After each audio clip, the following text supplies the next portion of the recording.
Hello guys, today we'll be solving the first exercise in Ethernaut called Fallback. So to beat this level, we need to claim ownership of this contract and we need to reduce its balance to 0.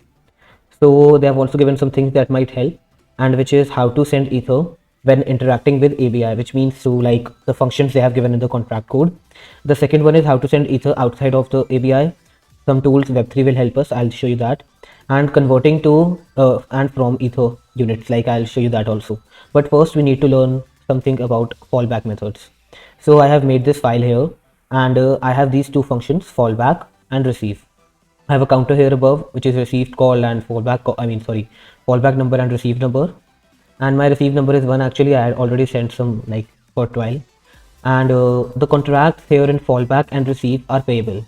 And if these contracts are not payable, and any other function also which is not payable, so the money will not, your contract will not be able to receive any ether.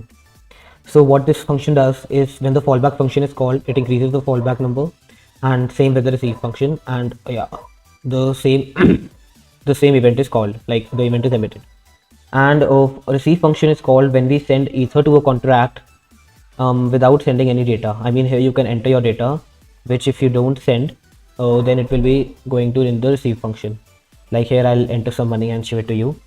So my receive number is already 1, as you can see. So now I'll add some more ETH. Like I will send, sorry, more B. I will send 100 and 1000 B here, and then I'll call data without entering any money. So you can see my receive number turned into 2. And sorry, but if I enter some data here, what the hell? Yeah, if I enter some data here and I then call the data, then if I call the fallback number, it will be 1, and receive number will still be 2. So what I mean is, when we pay some money without entering some data, it goes into the receive function. But if we pay money, with sending some data, it goes into the fallback function. If the receive function is not there, then everything that is in the fallback function is executed nonetheless. And it is also, the fallback function is also called when no other function, no other function matches in the contract. I don't have any other function here right now, but no other function matches, so and the letter is sent, so the fallback function is called. So by this I hope you would have understood what I was trying to say. Now let's go back at the exercise. So we need to claim ownership of the contract and reduce its balance to 0. So here we can see that in the constructor that owner is equal to message.sender, so it is the real owner here.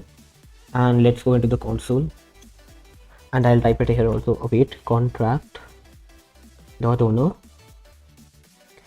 and you can see oh sorry, I didn't create an instance, so sorry.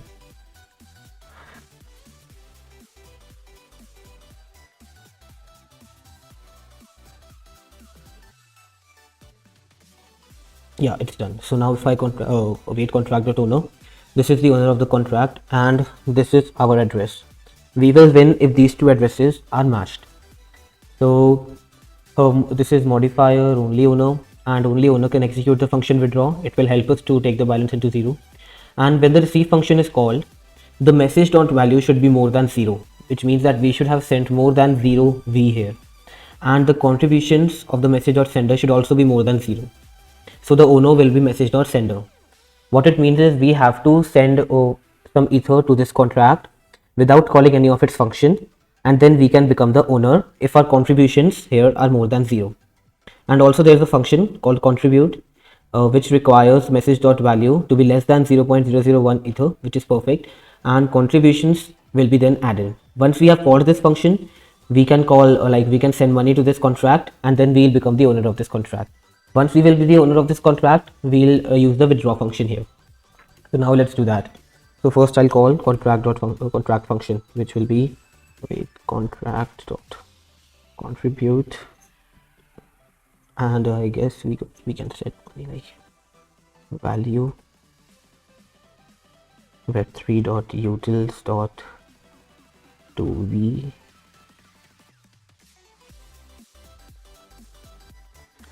and I will be sending 0. Less than, so 0.0001 ether.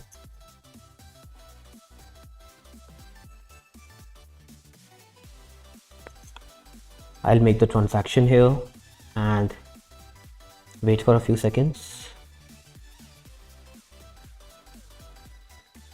I want to type it get contribution function here so I can verify that the money is sent. Get contribution.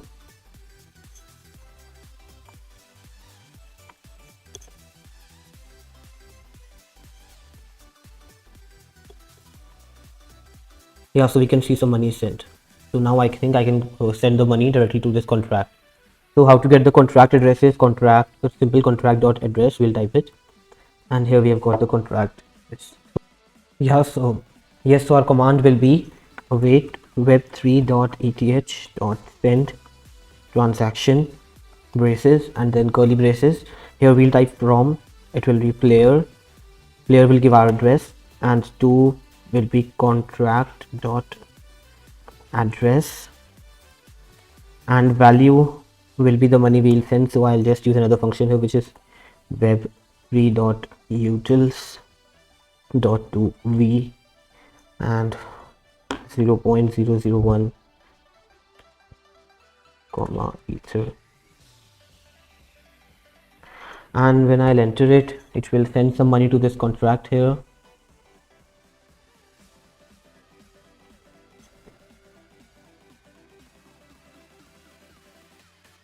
Yes, we have received the receipt type, and now I'll check contract dot owner, and our address is matching. So yes, we have become the owner of this contract, and now the last thing we need to do is withdraw. So what we'll do is await contract dot withdraw,